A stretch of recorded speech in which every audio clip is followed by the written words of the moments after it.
Yes. What's happening, people? We're back. If you haven't caught up last night's show, please do.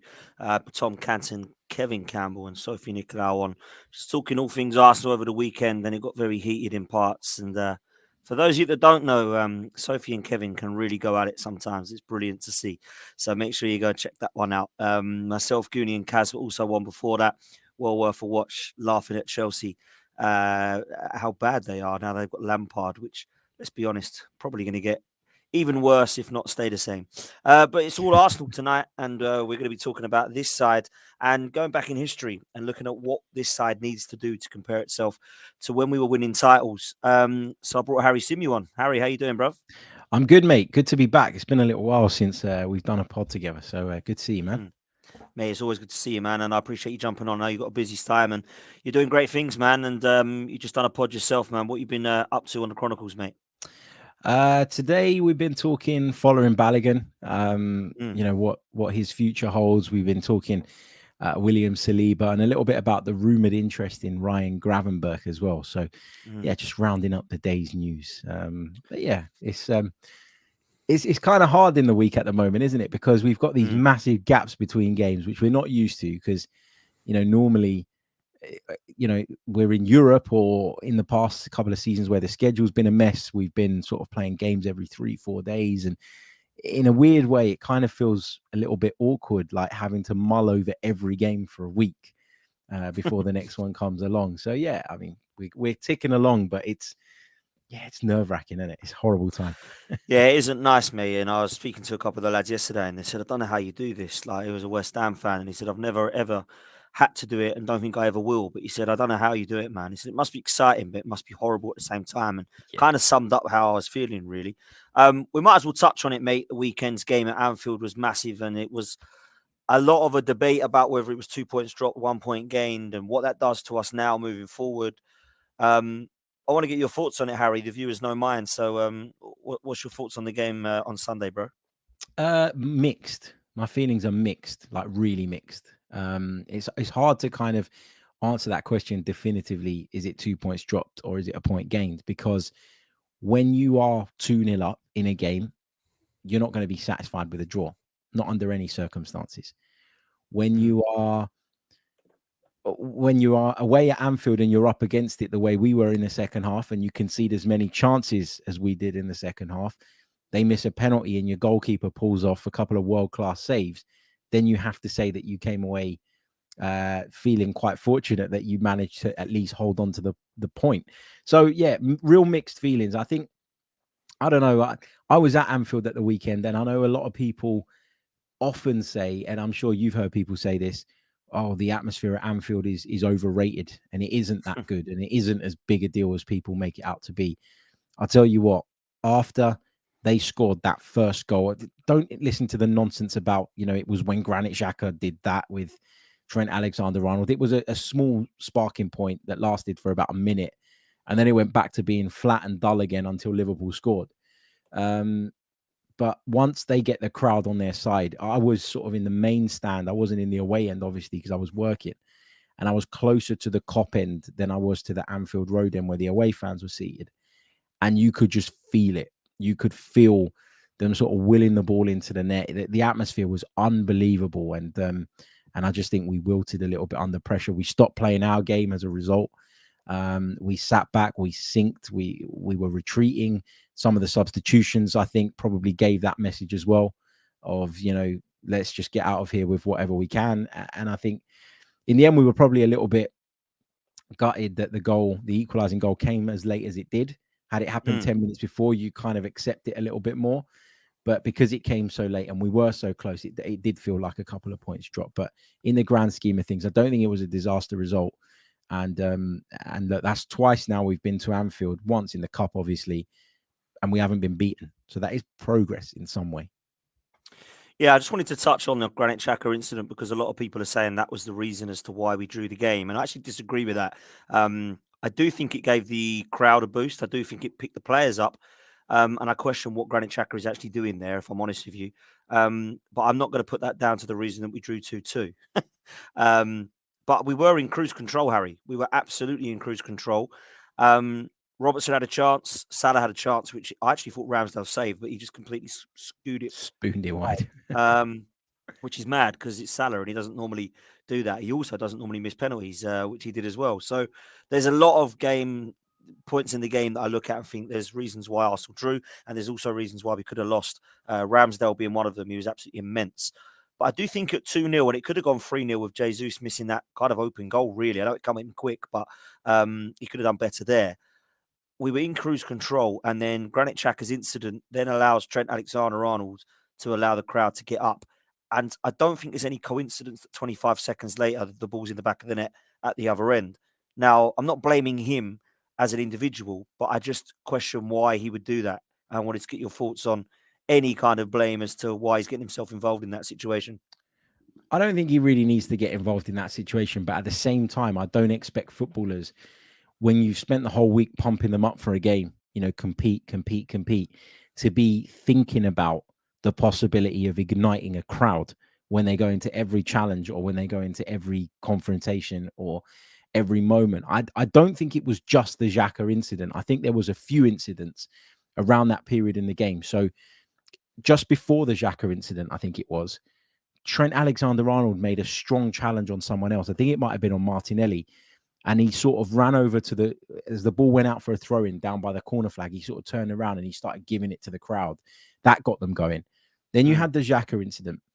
Then you had the one where there was a high boot on Martinelli and he stayed down for a minute or so. And that really wound up the Liverpool fans. And there was another moment just after that where Jesus went down with a knock in the back from, I think it was Konate. So there was a combination of things that wound up the Liverpool crowd. And listen, if it wasn't Granit Xhaka and it wasn't those moments, something else would have pissed them off. Yeah. And something else would have got them going. It could be something as trivial as the referee giving a throw in the wrong way or giving a corner when it's a goal kick. That type of thing is all that Anfield needs to spark into life. And that's the reality of it. You're not going to go to Anfield and have them silent and, unless you're 3-4-0 up, which we weren't able to get to, then that's not going to be the case. And add to that as well, and I was saying this to someone today, and I sort of watched the game back. Yes, we had the 2 goals that we scored, and we had that Jesus chance that you referenced where he came in at the far post. Not an easy opportunity. No. One he might have done better on, though. I agree with you there. But outside of that, it wasn't like we were creating loads and loads of clear-cut chances. It was Arsenal having quite a bit of the ball. And on the occasions that we did cut through them, we were clinical and we took the chances and we scored the goals. But outside of that, it wasn't like Liverpool were in the second half where their goalkeeper was making world-class save after world-class save to keep them in the game. So, when people say that we took our foot off the gas a little bit, yeah, we maybe did. Maybe there was a little bit of complacency creeping in. I don't know. But I just think the main thing is if you can't win, you don't lose. And we managed to get out of there at least, albeit fortuitously with a point. And, it is what it is. We take it and we move. Yeah, man. 2 questions before we move on. Is that a point gained or 2 points dropped? And what does it do in terms of changing your opinions, if it does at all, on the title race moving forward, Harry? So my opinion was always that Manchester City was slight favourites. Even when people were saying, no, it's Arsenal's. For the last few weeks, I felt like, yes, Arsenal, maybe on paper, you'd say because their position were maybe, 55% favourites.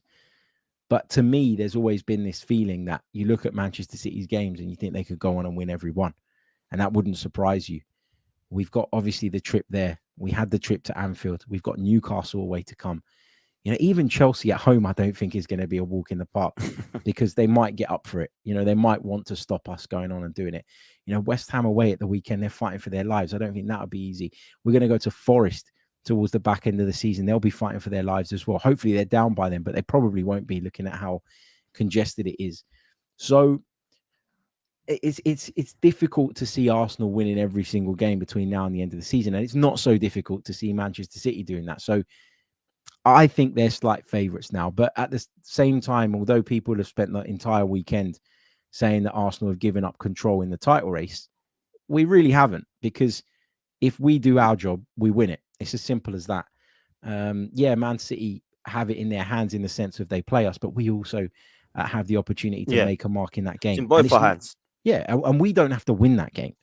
No. They do, So yeah, let's see, man. But I can't take this down. I wasn't emotionally prepared for this at the start of the season. I thought run to the top 4, nice and comfortable, happy days. We go again next year. We're ahead of schedule. We're doing brilliantly. But with that comes a lot of stress and a lot of anxiety. Yeah, it does, man. And I mean, if we do win this league, I never thought this squad was anywhere near ready to compete for the title, let alone win it. I mean, if we've got players like Rob Holding, Eddie Nketiah, even Jorginho, Reece Nelson, that are all going to contribute to a title-winning side, I'd have said you were barking. I would have Yeah. said you were mad. So it is mental. Listen, I wanted to do a podcast on this, and I don't want people to get the wrong idea of it, because we are not comparing the Invincibles in a way to say that are these better than the Invincibles. That's not the idea of the podcast. The idea is to look at the mentality of this side and look at what is missing if we do want to become title winners. Now, we might be able to do it. We might not be able to do it. We're going to find out in the coming weeks. But I wanted to look at what the Invincibles had about them and see if there's any similarities for you in this current crop of players, because I think there is, which is why I put this together. Now, I've always been quite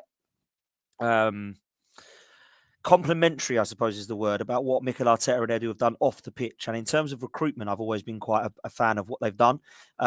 You and I know that I haven't really been a fan of what they've done on the pitch at times. But this season has obviously changed, and it's proved myself and a lot of doubters wrong that perhaps things weren't as bad on the pitch as perhaps we thought they were.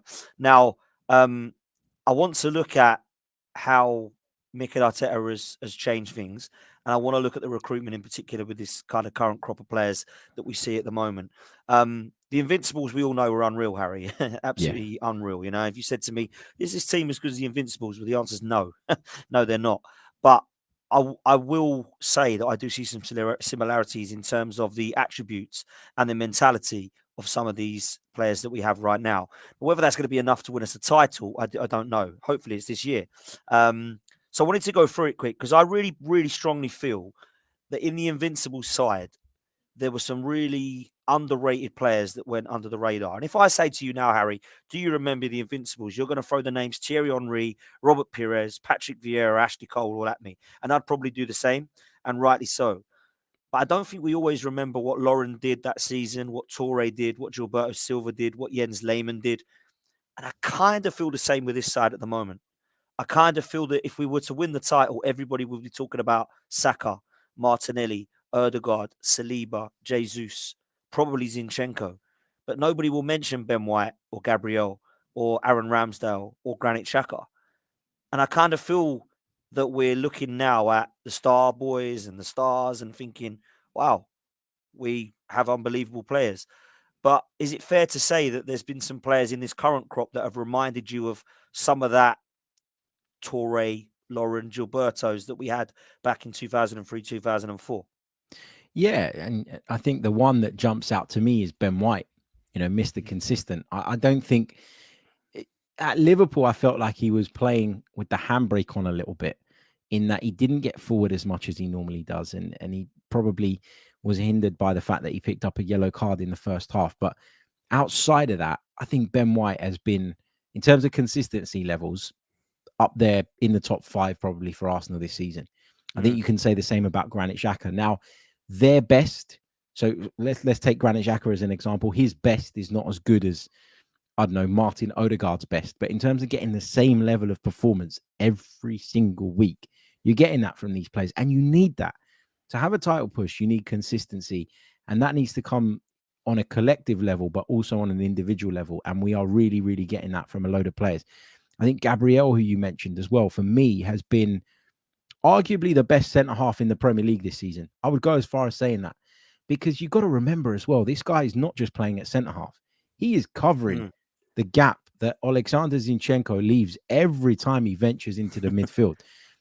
There was times at the weekend where he was coming out and he was going with Mo Salah, who's playing on the right wing. He's a centre-back and he's having to go out there and help deal with Mo Salah. And I thought he did a really good job of him overall in the game. So, yeah, there are players that won't get the plaudits, that won't get the flowers, if you like, should Arsenal go on and win the league. But there's consistent performances throughout that group, throughout that team. There is a bit of a drop-off, though, when you go outside the starting 11. That's my Yeah. That's what I look at, and I think that's where this team falls down a little bit. But in terms of the best 11, and I mean Ramsdale, White, Saliba, Gabriel, Zinchenko, Xhaka, Partey, Odegaard, Saka, Martinelli, Jesus. That for me is fantastic. And we've added now Trossard, who's contributed really well. And we've got a few players in and around there that you feel like are on the cusp of helping. But for that 11, it's all about consistent performances on, as I say, an individual level as well as a collective level. And I think there are so many players you can say have delivered this season and deserve any plaudits that come their way. Yeah, fair play, man. And I think Gabriel's been one of our best defenders this season, if not the best. And the amount of praise I've heard from Saliba and from Zinchenko, I haven't heard much consistent praise from Ben White and Gabriel, and it's really strange. Yeah, I don't think people have been harsh. I don't think people are saying like they just don't really rate them. I just don't think they get the plaudits that the others do get. yeah. Um, and on the flip side of that, I totally get why people are loving Saka and Martinelli.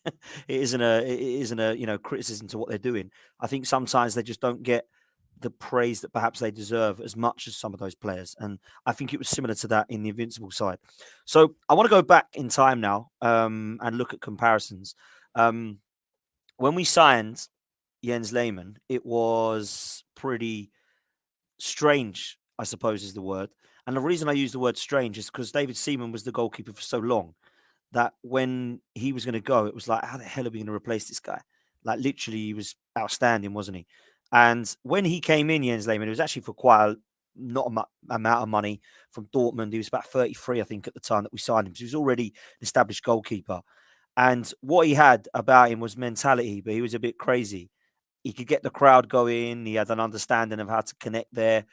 Everybody kind of loved him and hated him in certain games because he threw stupid mistakes in there at times, but he also come up with world-class saves. And I kind of feel the same way about Aaron Ramsdale now because I look at him and I think that as much as he's been consistently good over the last couple, there are times where he's just an absolute madman. There's some shithousery about his game. There's some understanding of, wow, he's doing some cockiness on the ball. And Jens Lehmann was a little bit like that. So I kind of asked this to Kevin Sophie last night in terms of comparing the two, I think go as far as to say as in the last 2 seasons, Harry, Aaron Ramsdale has made 7 or 8 world-class saves that I remember David Seaman and Jens Lehmann making in the whole of their Arsenal career. Like, I can vividly remember the Ramsdale save against Leicester last season onto the crossbar. He's made world-class saves against Villa, which Jorginho ended up getting a winner in the end. That doesn't happen if Ramsdale lets that one in, by the way. Reece Nelson scored an absolute scream in the last minute of the game. Ramsdale made an unbelievable save, which got a save of the month, I believe. So I look at it now and I think perhaps we have got a little bit of a madman in goal like Jens Lehmann, but in a way, maybe he's a little bit more composed and he's younger, so he's got the time to mature. What's your feeling on this one? Yeah, I think it's a valid comparison because you're right. They both got a bit of that maverick in them, bit of a character, bit over the top in certain scenarios. Not afraid to speak their mind, not afraid to take risks and gambles, but in different ways. Aaron Ramsdale is a modern day goalkeeper that is comfortable with the ball at his feet, that won't just kick it long. He will try and thread the pass through the eye of a needle. He will try and chip it over an oncoming defender. And that's been key in our build-up play. Jens Lehmann didn't do those things, but in terms of just having that incredible belief in yourself, there is a similarity there. You're right about Ramsdale. We were talking just then about players that probably wouldn't get the plaudits they deserve if Arsenal went on and won the Premier League. I think Aaron Ramsdale would get the plaudits because over the last 7 or 8 weeks, in particular, I think he has been key to us getting results. You mentioned some of the game-changing moments in which he's made huge saves. And, you mentioned a few of them, Bournemouth, Liverpool at the weekend as well. There will be a fair few, I'd imagine, between now and the end of the season as well. Moments that you look back on and say, yeah, it's all good giving praise and giving the flowers to the guys that scored and assisted, etc. But Aaron Ramsdale has been equally as important and he's equally as responsible for where we are in the league at the moment. Yeah, he is. And I wonder how far up the list he would make it if we look back in a few years and look at the Arteta signings. Where will he be? Where will he rank? He'd probably be in the top 3 already, I think, for me anyway. I think we look at Aaron Ramsdale and everybody laughed. Jamie Carragher said it on Sky Sports News, didn't he? That, wow, I got this one wrong. Everyone laughed when Yeah. Arsenal signed Ramsdale, relegated 3 times, and for a lot of money as well. But wow, what a signing he has been. If we move on, one of the most underrated players, I think, next, particularly in the Invincible season, and maybe we might even compare to later on, Lauren. I was a big fan of Lauren. I think that if you look at him converting from a right midfielder into a right back, I think Arsene Wenger did a bit of a genius move there. But again, one that goes under the radar, Harry, from 2000 to 2005, never really in the news, never really in the um, Arsenal fans category for like players of the season. But if you compare him to Lee Dixon and Bakary Sagna and some of the other right backs that we've had, Yeah. he ranks right up there for me, but certainly one that goes under the radar. And then you look at our current Ben White, and look, I love that photo, by the way, the shithousery that he brings. And another player you've mentioned that is under the radar, I see similarities here. It's a player at right back yet again that's been moved into that position that wasn't naturally a right back, but you would not Yeah. know it looking at him, just like Lauren. Absolutely loved watching Lauren play, and I'm absolutely in love with watching Ben White play at right back. And I just wondered what similarities you see between the two. Yeah. Again, a confidence and a belief in themselves. I was in the interview room with Ben White after the Leeds game, when obviously Manchester City had just beaten Liverpool before that. And, Ben White as a character, I know people made a massive deal, didn't they, about him not watching football and all of that. And, Yeah. that he's a bit arrogant and he's a bit this and he's a bit that. He came into that room, just, you could feel the belief that that guy has in himself. Okay. And he was asked the question, did Mikel let you guys watch the Liverpool game earlier on? And he literally said on BBC 5 live on the radio, I don't watch football, so no, I didn't pay attention to it. And he said it, Do you believe which, him though when he says that? well, he said it. You'd never know this unless you were in the room, but he said it with the biggest grin on his face, because what he was doing was responding to all the rubbish he's had Yes, for not with you. for saying he's not a bit. It was an ironic answer, and just to do that on the radio shows that you do back yourself and you believe in yourself, and I think you need that to be able to change positions. And Lauren certainly had that in an abundance. To be able to go from a midfielder to a right back, it means tweaking your skill set. It means changing your way of thinking. Positionally, it's a completely different position to play. I think in this team, it's less of a transition because the role of the right back is now different to what it was back in the Invincibles days, and there are probably more similarities to the right back position in Arsenal's team today and that position of a midfielder than there were back then. So that's made that adaptation easier for Ben White than it was for Lauren, I would say. But at the same time, you still got to back yourself to do it. You've still got to then work on things in your game that maybe aren't natural to you. And to be able to believe in yourself and then go out and execute that, I think is massive. And yeah, I think their attitudes are similar. I think the fact that they've adapted positions has been similar. And I think for me, they're both underrated as well, which is another similarity. So I think, again, that's a really, really good comparison. Yeah, I do. That's one that I found easier to compare, to be fair, for me. And I think the position change and definitely the fact they both went under the radar. We're going to move on to left back, and this one's interesting because when we were in the Invincible season at Highbury, um, Ashley Cole changed the way we played, in my opinion. He was in the first of his era, and many couldn't keep up with him about how he was a defender who loved to attack. And normally we had Nigel Winterburn, didn't we? That was um, all about defending in a back five with George Graham, that was so famous. Before that, Kenny Sansom, from what I hear, before my time, of course, but before I believed anyway. Way before our time, Was mate. exactly was a player who loved to defend. Now, when I look at Ashley Cole, he might be very different to Zinchenko in terms of the as a footballer, but the similarities for me are the mentality, the leadership qualities, and also the way that he's completely changed the way that Arsenal are in this era of modern day football. And that's very hard to compare eras, Harry. It's really hard. In Yeah. fact, systems, formations, football develops, it becomes modern day.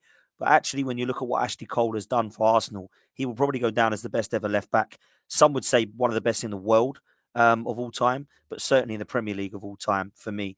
And I look at what Ashley Cole did. I know it ended bad. I know it was poor. I get it. He went to Chelsea and everyone hated the fact that he did. But I look back and I don't actually still blame him for leaving because he's looking at the Arsenal setup with Senderos and Sigan and young players coming through, and he's looking at Terry and Lampard and Drogba and going, I fancy that.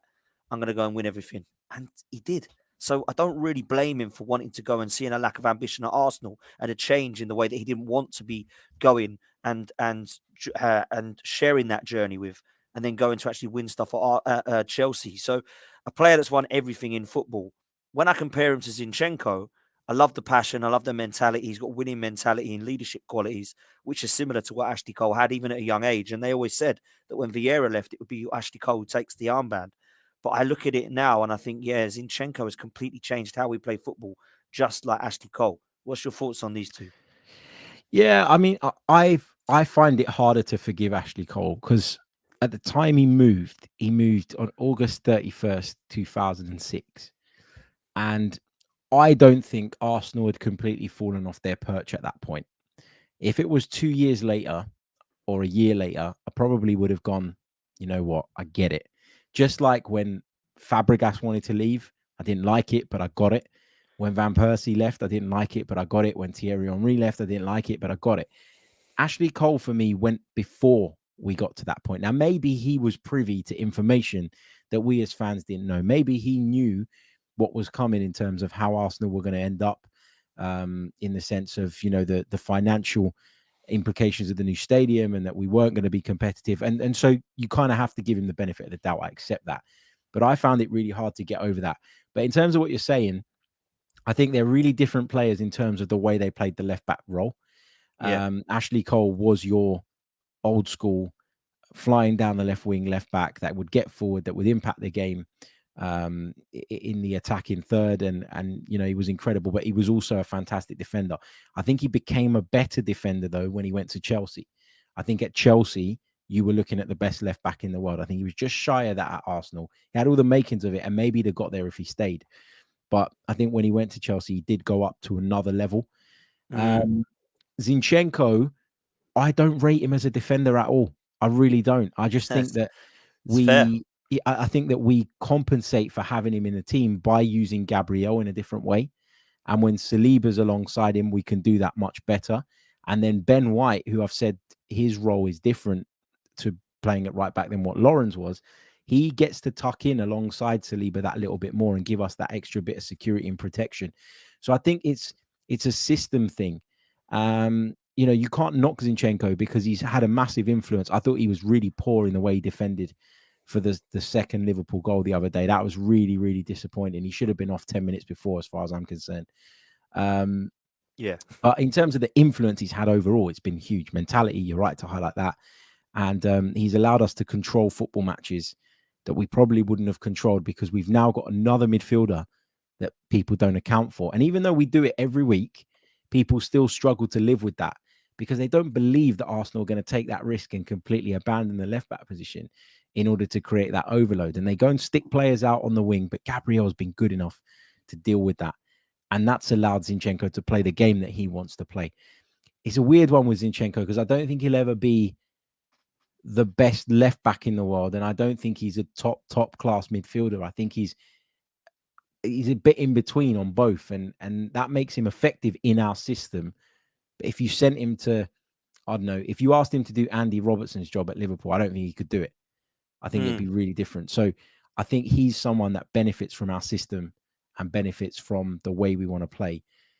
Listen, when it comes to comparing these guys with Invincibles, I think you've made some really good comparisons, but you kind of want to see them get over the line and achieve something before you can really judge these 100%. But yeah, Zinchenko's had a great influence, but let's see where we end up at the end of the season and if we can put him in the box of Ashley Cole. Yeah, man. And again, this isn't about quality. This is comparing mentality and some similarities. This isn't saying who's better. I think we all know the Invincibles are much better, but I think we need to look at what the similarities are, and perhaps we're looking at some that are quite similar. But I'd agree with you on that one. Listen, Zinchenko, I think you've made a great point about the next player I'm going to come into, which is Gabriel. I think this guy's been unreal, and you make great points as to why he's had the harder job than perhaps Saliba and Ben White on the other side, because Zinchenko is allowed to do kind of as he pleases, really. And I think Granit Xhaka and Gabriel deserve a lot of credit on that left-hand side as to why we've been so good and why Zinchenko has allowed to be so good. But if we look back individually at what we had as a partnership back in Kolo Touré and Sol Campbell's days, Harry, we had a really good partnership there because one was a rock and one was a ball-playing defender. When we had Tony Adams, Martin Keown, and Steve Bold, from then, I'd say that Kolo Touré and Campbell were probably in the Invincibles season as good. And I know that people would laugh at that and say, yeah, but they were so good consistently for so long. The back five that George Graham had, you'd be right. They were probably better over an era of football. But actually, that season, Touré and Campbell were fantastic together. And I kind of wonder if we've got the ball playing centre half in Saliba and the rocking Gabriel now that Campbell and Touré complemented so well. And I'm looking at the complementary of both now Saliba and Gabriel. They do complement each other so well. I wanted to get your opinions on that because for me, Gabriel's actually doing one thing more than what Sol Campbell did, and that's scoring goals. Yeah. Sol Campbell was never really one. Obviously, he scored a very important one in the Champions League, and he got some headers, to be fair to him, in his time. But Gabriel, I think he got 5 last season, and I think he's on the same now. With Sol Campbell, I think the difference was he was an absolute rock, don't get me wrong. For me, I think that if he was to play in the modern day now, I think Gabriel might suit what we're doing right now better. And I'm not so sure that Campbell could have got about as much, quite as much as what Gabriel does. But maybe I'm wrong with that. Sol Campbell's one of my favourite all-time defenders, and I think that if I was to do an all-time 11, Sol Campbell would walk into it next to Tony Adams.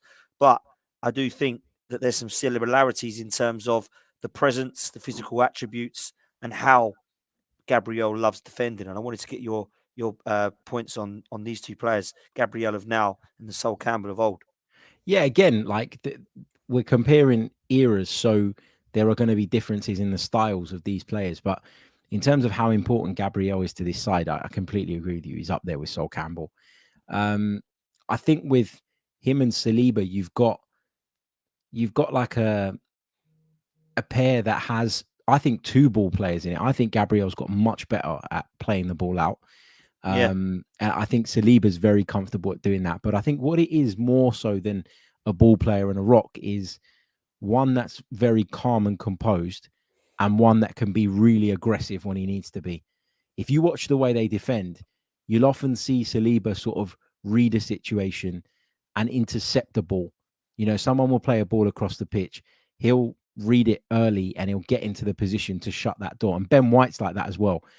They can be aggressive when they need to be, but for the most part, they are readers of the game and they have an incredible understanding of it.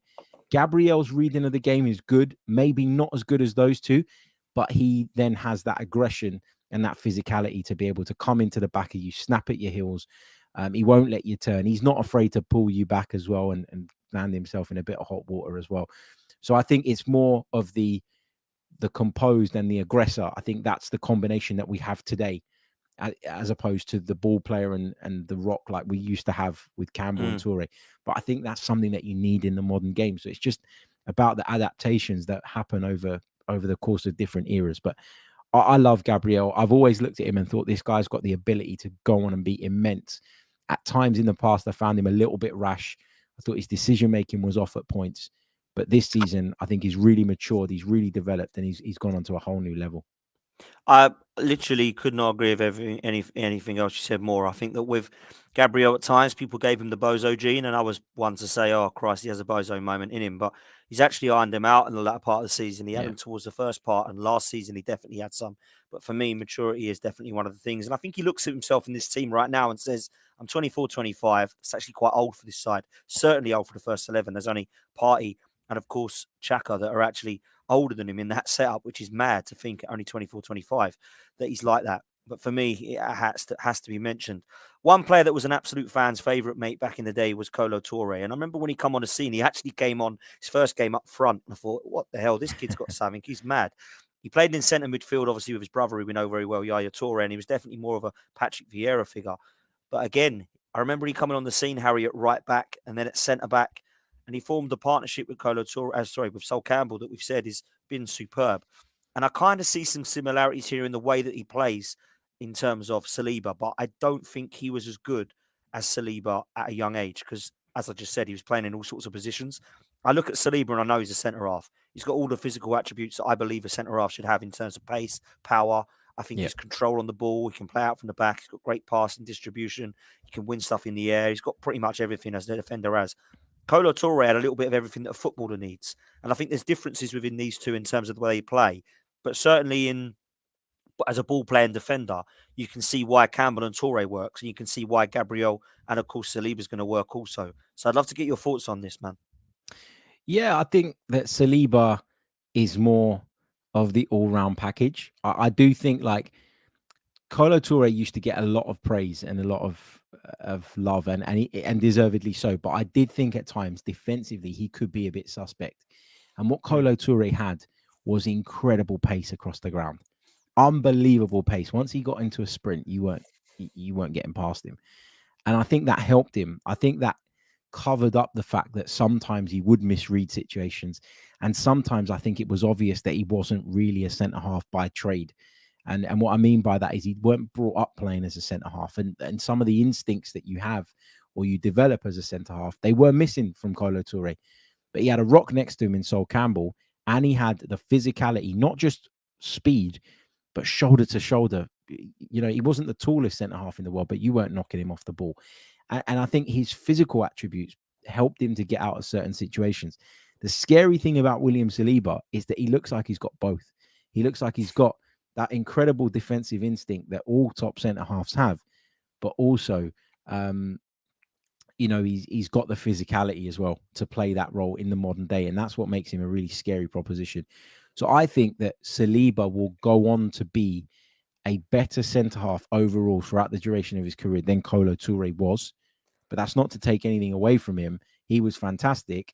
I just think Saliba at this age, as you spotted as well, he's got all the makings, and I believe his ceiling is higher. So I think we'll probably have this conversation 4 or 5 years down the line, touch wood, if Saliba stays put, and we'll be saying that Saliba gets, or maybe if he doesn't get into the final Arsenal 11 of all time, I think he'd go ahead of Touré in the pecking order. And the only thing that maybe would prompt some people to leave Touré ahead of him would be that achievement of the Invincibles. Yeah, you're right. And Saliba for me is better than most of the Arsenal defenders I've seen at that age. I didn't get to see Tony Adams at 21, to be fair, but from what I hear, Saliba's better. I've seen Rio Ferdinand at that age, and I went, wow. And also done the same with Saliba. And if he can be what Rio Ferdinand could be and more, like people are saying, the ceiling is massive. And for me, it's fair. Listen, the next player I want to bring up is probably, no, I will say it, the most underrated Arsenal player, in my opinion, Gilberto Silva. I don't think people realised what Gilberto Silva did until he wasn't there. And I've always said that when Vieira was in the side, everyone went, oh, great stuff. But actually, when Gilberto was missing, you could tell. Now, I'm a huge fan of what Parler and Edu and some of the other guys have done when they came in to replace Gilberto. But I do think he was a little bit underappreciated and underrated for the stuff he did until you watched him play. Because the amount of times, Harry, that I watched a game of football and I thought, where's Gilberto today? Is he playing? But actually, when you watch Gilberto Silva, you start to realise, wow, I can see a game of football. And I think it was it Luis Aragonés who said that about Sergio Busquets?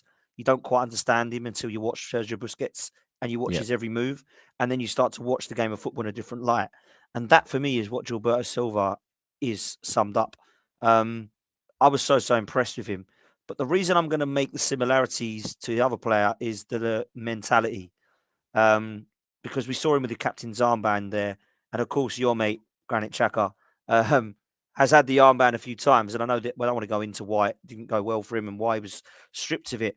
But I see similarities there in terms of one that perhaps goes under the radar, where we're quite different without him in midfield. I think that's been noticeable this season more than ever when Europa Leagues happened and we've had, Lokonga or El Neni or whoever it is that's come in, even Jorginho, to be fair. Granit Xhaka has become a real important figure within this Arsenal team. And I wonder if you see any similarities to perhaps the figure that Gilberto Silva was back in the Invincible days, Harry. I think you hit the nail on the head when you said you don't realise what he brings until he's not in the team. Gilberto, I think, was less technical than Granit Xhaka. Yeah. Gilberto's brilliance was, I think, in his discipline, in his positional discipline. And again, I keep making this point, but football's changed. and the role of a midfielder is different now to what it was then. So, for example, Gilberto would have often played in a 2 alongside Patrick Vieira, where you need to do a bit of both. You need to be box to box. Now we have specialist midfielders. We have defensive midfielders. We have 8s. We have 10s. We have all of these different categories in which we put midfielders. Gilberto Silva, I think nowadays would be a 6 because he likes to sit at the base of the midfield. But he also had to make sure that he supported the team in other areas as well. So what was brilliant about him and Vieira was that they were all-rounders in so many ways. Now, I do think Gilberto was a bit limited when he got forward. I know he scored a few goals, but I didn't used to look at him and think he's going to break a deadlock in a game or he's going to unpick a defense. But Gilberto Silva knew that, and he recognized that. And he had incredible footballing intelligence, and he'd be able to win balls back, intercept passes, close out passing lanes. And then he'd just do the simple thing. Give it to Patrick Vieira, let him carry it with those long strides. He'd give it to Pires, he'd give it to Ljungberg, he'd play it to Henry, Bergkamp, whatever. He knew what he was good at and what he wasn't good at. Granit Xhaka, for me, at times, tries to do things that maybe he isn't good at. And he maybe doesn't want to accept that he's not so good at them. So there's one thing that Granit Xhaka does that gets on my nerves. Now, you know I'm a big fan of Granit Xhaka, but there's one thing he repeatedly does that gets on my nerves. When he sees he's going nowhere, or that there's not a pass on, he does this thing where he puts his body in front of the defender. He falls over. And he falls over. And he waits and he hopes that he's going to get a free kick. Now, at Anfield, he tried that 2 or 3 times and he didn't get any of them. You've done it. It didn't work. Move on. Why are you doing it again? Why are you doing it again? You're not going to get that at Anfield. Stop going down on the ground and leaving us a man light. So, there's a few things in Granit Xhaka's game that frustrate me. But in terms of his passing range and in terms of his intelligence as well, I think he's underrated because he's asked to play a really strange role at Arsenal right now. He is a central midfield player that sometimes overlaps Martinelli, that sometimes underlaps Martinelli, that sometimes covers for Zinchenko. He does so much in the team, and that's why you miss him when he's not there, because he plays all these different roles in one. So I think Granit Xhaka is fantastic. You can't compare him to Gilberto because his history with the fans is something that I think people will always hold against him, no matter how well he does. But if Arsenal go on to achieve what we're hoping they do this season, that will go some way in repairing that, I think, given the importance of his role so far. But similar in the way that when they weren't in the team, you would notice it. You couldn't quite put your finger on what they were brilliant at, but obviously they brought a lot to the table. So, yeah, I can see the comparison. Fair play, man. I think the other position here is quite easy to compare because if we was to take Gilberto Silva out of that Invincible side, Patrick Vieira would be absolutely key to keep fit, just like Thomas Partey is. And I think Patrick Vieira goes down. I think Lee Judges reckons he's his best ever player. It's his favourite ever player, and he thinks he's the best, ever player at Arsenal. Now, I've always said it's Bergkamp and Henry that get ahead of him, but I can understand in terms of the importance of Patrick Vieira and why he's up there. And I still think that we've had the same importance with this guy because for me, Thomas Partey is absolutely key moving forward for Arsenal if we want to win the title. He is probably the most important player to keep fit. I thought against Anfield, I can always say against Anfield, against Liverpool at Anfield, he was absolutely superb. And if it wasn't for Ramsdale's saves, I probably would have given him man of the match.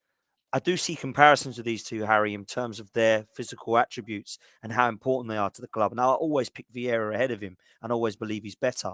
But I understand them in terms of the attributes and mentality and leadership qualities and importance and all those words that go with it as to why people have always said Thomas Partey's like a Patrick Vieira. Yeah, their importance to the team is where the biggest comparison comes for me. So you miss Partey, Arsenal are not half the team that they are. I genuinely believe that. I've said it all season. I think that he is so key to the way we play. Patrick Vieira maybe used to get forward more. Thomas Partey seems to have a limit as to how far forward he will go, but that's because he's the 6. He didn't have that insurance policy of having a Gilberto Silva in behind him. Sometimes Patrick Vieira used to go on these galloping runs, didn't he? Either with the ball at his feet or in the build-up, and he'd pop up inside the box or on the edge of the box to try and contribute that way. I think this is one of the better comparisons. The problem with Thomas Partey for me is fitness. I think when he's Yeah. at it, he's unplayable. I think he's the best defensive midfielder in the Premier League. When he's fit, the problem is he misses too many games. And I think that will always be something that people hold against him when making this comparison. But can you imagine a midfield duo of those two nowadays? That would be unreal. That would have everything in it: toughness, technical ability, legs, very long legs, the ability to get up and down the pitch. Just so many things that they would bring to the table. Yeah, man. But in terms of their importance, Thomas Partey, I don't think is going to be here as long as Patrick Vieira was and all of that. But I think, you miss, but you would miss either of them. And I think in that sense, you're right to put those two together in terms of their importance to the team. Yeah, fair, man. Listen, I'm going to do these next two positions together because I think they're very similar in terms of their goal contributions this season. I absolutely loved this era of Freddie Ljungberg when he had his red hair. I think you and I are the similar age. I'm older than you, but don't tell the viewers that. But I remember Freddie Ljungberg being one of the best players. And that season for me was our best player. A lot of people said Henry and Pires before he got injured and Bergkamp. But for me, Freddie Ljungberg was unbelievable that year. And so was Robert Pires. I look at Robert Pires' goal contributions across that period of time between sort of 2000, 2005. And every season it was 12, 13 goals from Robert Pires. He was so important. And he will always go down as my favourite ever left winger for Arsenal just because of that and how important he was. And I think because of the way he comes to Arsenal where he's a little bit down and out and he just absolutely smashed it. And for the last couple of his seasons where he was at his best, I thought he was better than Ryan Giggs. And that's the biggest compliment I can give you to players like that. But look at our young guns now in Saka and Martinelli. I think they're doing the same, Harry. Now, you might not be able to compare their qualities. You might not be able to compare their mentality because they're such young players. And Freddie Ljungberg wasn't old when he came to Arsenal, but he certainly wasn't 18 like Gabriel Martinelli was. And obviously, Pires was about 27 or 28 when he came to Arsenal. So he's an experienced head. But I can see why people look at the numbers of Freddie Ljungberg and Robert Pires and compare them to Saka and Martinelli. And I'm going to say this now. Saka and Martinelli are going to score more goals than both Pires and Ljungberg. And the way that we're set up at the moment, and I know it's different and it's a different system and it's different formation, but Saka and Martinelli are being given an unbelievable amount of opportunities to score goals. And I think they've both got, is it 13 or 14 goals now that they both got? It's absolutely crazy to think what they're doing in an Arsenal shirt right now. And I can see why they're being touted as Pires and Ljungberg in terms of their goal contributions and their numbers, Harry. I know I sound like a broken record, but again, you got to take in first and foremost the differences in the systems in which they were playing. Yep. So for Robert Pires and Freddie Ljungberg, there was a lot more defensive responsibility than there is for Saka and Martinelli because we only had two players in central midfield. Ashley Cole would bomb on the left. Yep. Lauren would try and bomb on the right. And so the centre-halves needed the protection of the midfielders, which meant that the wingers, the wide players, had to tuck in and help out there as well. Whereas now, with your fullbacks tucked infield and your midfield with the extra body in there, you can afford to push Martinelli and Saka further up the pitch, and you can allow them to run in beyond the centre-forward a lot more frequently. That's just the way football's developed, and that's no slight on anyone. That's just the way it's gone. For Pires and Ljungberg in that system to have scored the goals that they did and to have contributed the way they did was unbelievable. But you're right. I believe that Saka and Martinelli will go on and score more goals for the club than those two because of the freedom that they have. But also, I think that they have the potential to surpass them in other ways too. I don't think either Saka or Martinelli is as technically good as Robert Pires was. I don't believe that. The technique that Robert Pires had was out of the four players. If we're making that comparison, I think he's the standout in terms of his class, his flair, but nowhere near the pace of Martinelli or Saka. Nowhere near the strength of Martinelli or Saka, in my opinion, in terms of what they get put through in a game, smashed into over and over and over again. The thing here is that Freddie Ljungberg, for me, as great as he was, and I adored him, he was a moments player. So he might not do an awful lot in terms of flashy stuff. He'd always work hard defensively. He'd always put in a shift. But what made Freddie Ljungberg stand out was he'd be the guy that would get the big goals and the big moments. He'd make that run in from the right and he'd score vital goals for us. And that, I think, enhanced his status as an Arsenal player beyond what his actual quality was. Does that make I'm It not does make knocking him. sense. I think his runs were what made him, his movement and Yeah. his runs. So it was just how he saw the vision was unreal. It's like he just knew when to make that run. Now, he was lucky because Henry and Bergkamp could feed him, but they Yeah. were quality because you need to be able to have feeders for that. But you're kind of right. I don't look at Freddie Ljungberg out of the four of them and go, yeah, he was technically better than the other three. I think Saka could be probably technically better than any of them. He just looks ridiculous. I think Martinelli sometimes looks a bit rash with his technique, although I Yeah. think he's Agreed. technically quality. But you're right about Pires. I thought he was so underrated technically. But yeah, Freddie Ljungberg, that's a really good point. I've never actually thought of it like that. I don't look at him and go, wow, there's no one touching him. Because when you look at putting like Freddie Ljungberg in your combined 11s, he's normally the one that people miss out. And it probably is because he's not got the quality of some of the others. And It's a maybe bit that's of the harsh, man. I don't know. He's got a bit of the Frank Lampards about him. And what I mean by that is that people regard him. And listen, I don't want to take anything away from him. As Taib says, his runs were incredibly smart. And I don't want to, he's an invincible at Arsenal. I don't want to knock him. And I've interviewed Freddie Ljungberg a couple of times, and he's the nicest guy you'll ever speak to. He's got time for everyone. He's fantastic. But I think sometimes a player's status can be elevated by moments that they were involved in. And with Freddie Ljungberg, you can think off the top of your head of 5 or 6 really big goals at really key times. And that increases your thinking around the player, maybe more than what their level of quality actually was. If that makes sense. Like, I'm not knocking him. I think he was superb. But when I think about Freddie Ljungberg, I think about the goals. I don't think about anything really outside of that. I've mentioned the work rate, which was obviously excellent, but it's about the moments that he produced and the moments that he gave us. And you'll be defined when you retire by the moments in your career. I could think of loads of players over the years that have been technically unreal. But if you don't have any moments, memorable moments to attach to them, then they don't become legends and they don't become, part of the club's history. Freddie Ljungberg is part of the club's history, not because he's the best right midfielder / right winger we've ever had, but because he's associated with so many big moments, because he knew how to make the right runs into the right spaces. And when he got in front of goal, he was a cold-blooded killer. So, yeah, that's my view on that. No, I think it's actually very good points what you make, bro. I really do. And Harry, we've put together a team of before and now, and we've seen some similarities in quite a lot of them. But this is where it's going to stop. Because for me, I cannot compare two of the greatest ever footballers, in my opinion, and certainly number 1 and 2 in whatever order you want to put them at Arsenal ever, to the last two players in our current setup. Now, there might be some similarities that people will look at in terms of technique, in terms of spreading himself out to the left or right. But Thierry Henry and Dennis Bergkamp walk into most teams in the Premier League era, in my opinion. So I'm not going to sit there and say that Odegaard and Jesus are going to compete with them.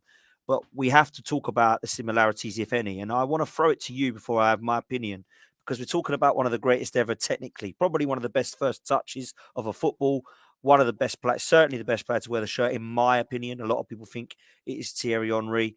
And what you get with Thierry is the goals, and more goals and assists. Now, he sprayed himself out to the left, and that left-hand side of Pires, Henry, and Ashley Cole was probably one of the best you're ever going to see in Premier League history, let alone just Arsenal history.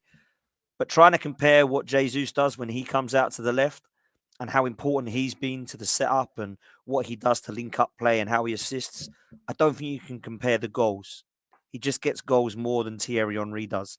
Thierry Henry gets just way more goals than Jesus does.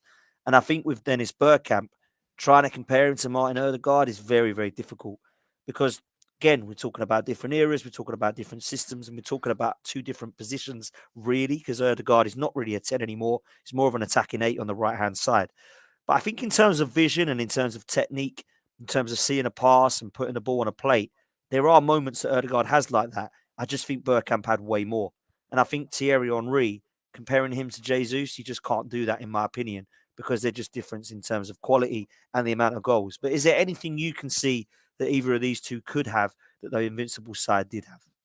Again, the system point, the era point, the functionality point.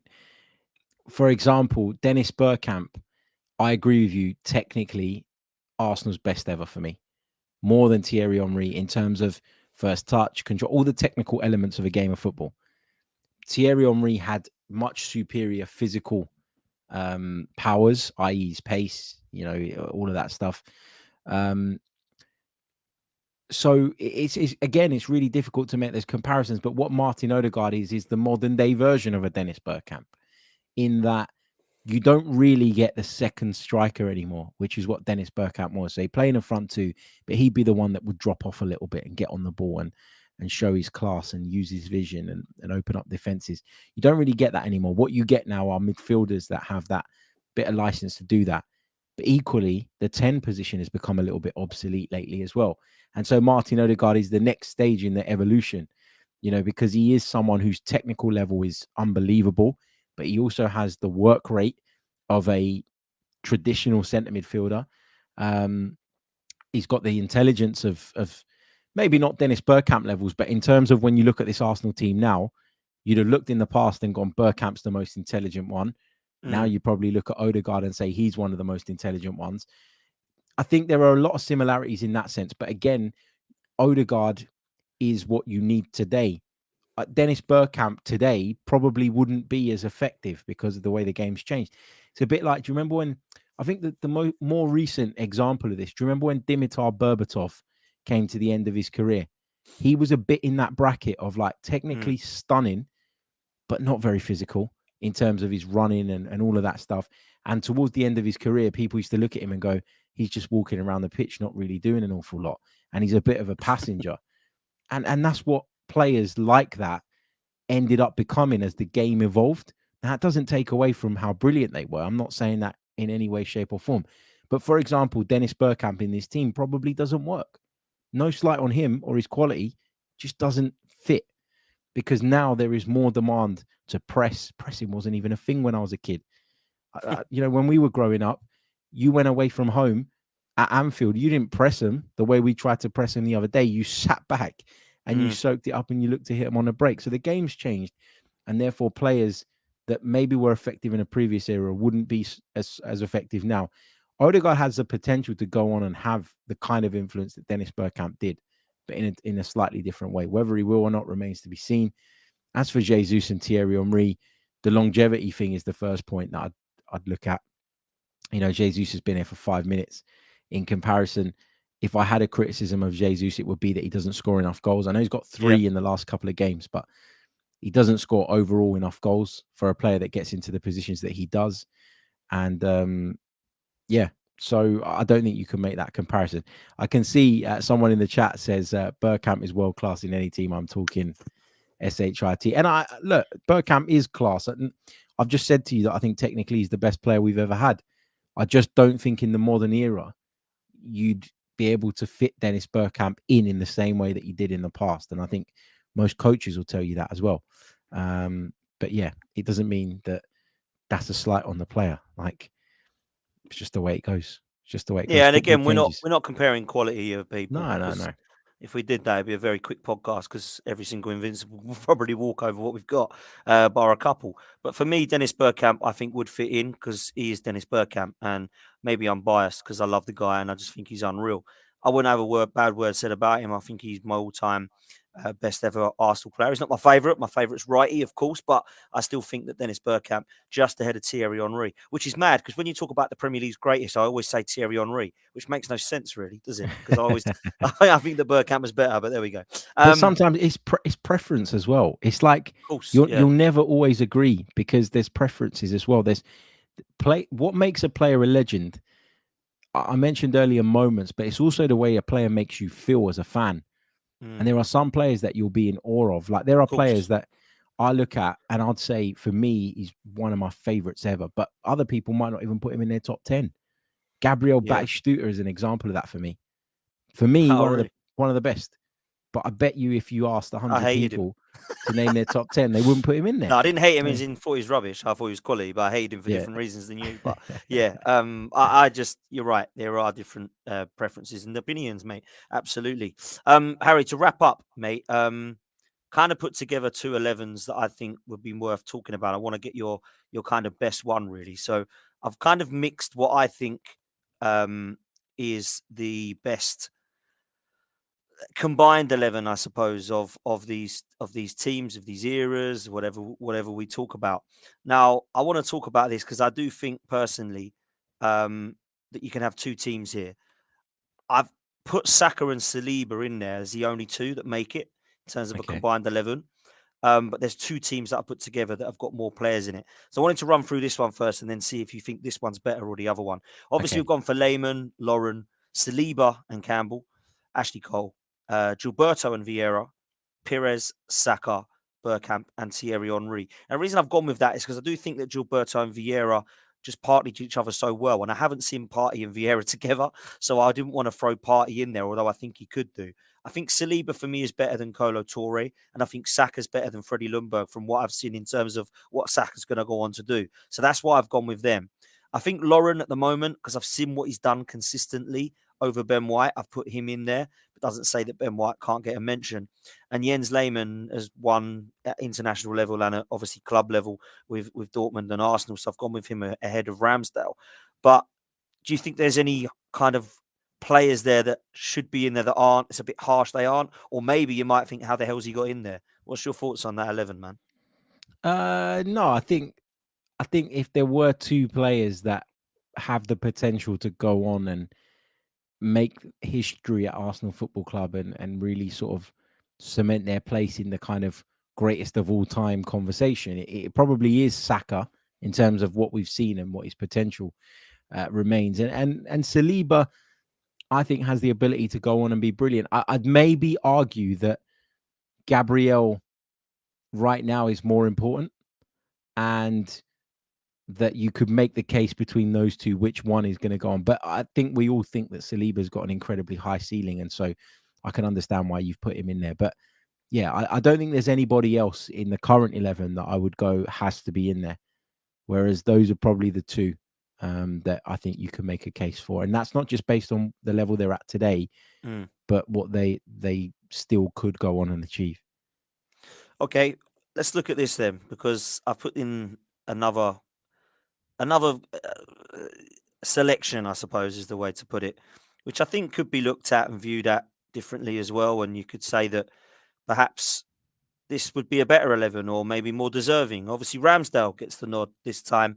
Ben White gets the nod at right back with Saliba, Campbell and Cole, Vieira and Partey together, Saka, Pires, Henry and Bergkamp. What do you make of that one in comparison to the previous? Because it's very difficult, isn't it, to look at systems and formations and all that.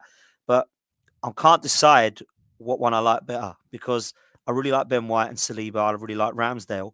Are they better than Ramsdale, Lehman, Lauren, White? And then obviously we've got Partey instead of Gilberto Silva. So where's your head out here, man?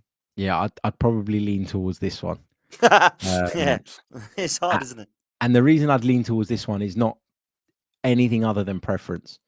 So Lauren was good, but I don't think if Lauren played right back for Arsenal for 10 years, we'd have still wanted him, if you know what I mean. I think he had a spell at right back where he was very good. I don't know that he had that longevity in him for much longer than what he stayed. Somebody like Ben White, I think, could be an Arsenal fullback for the next 7-8 years.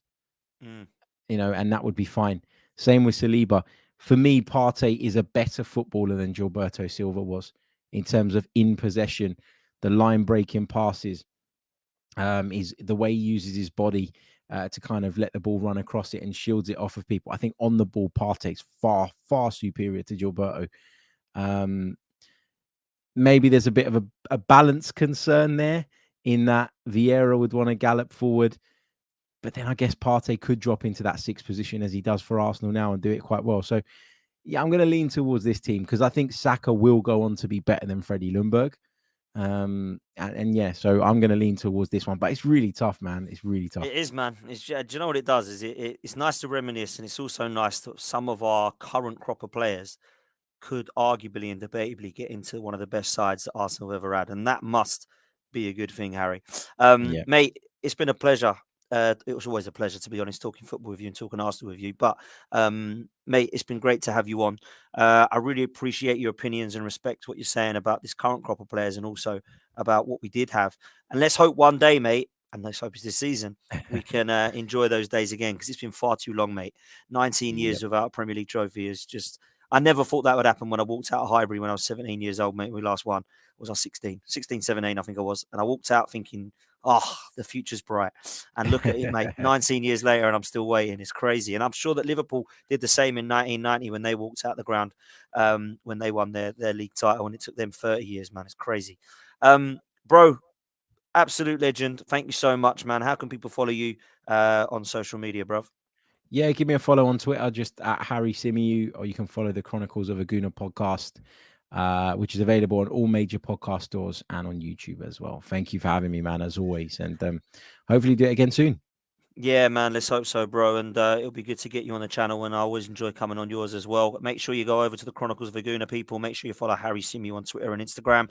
And we will be back very, very soon, because tonight we have the Race for Europe show. I know you're all looking forward to it. We'll have Lawless, we'll have Tobes, we'll have myself, we'll have Lewis, we'll have Errol, we'll have Dan United and Pete, all talking about the weekend's games. And it was a fiery one, as always. And this show will be a fiery one. Trust me, there will be some heated debates coming on tonight. So make sure you join us. That's at 10 p.m., straight after the Man City game. So we'll see you then. Take care, and up the Arsenal. Take care, people.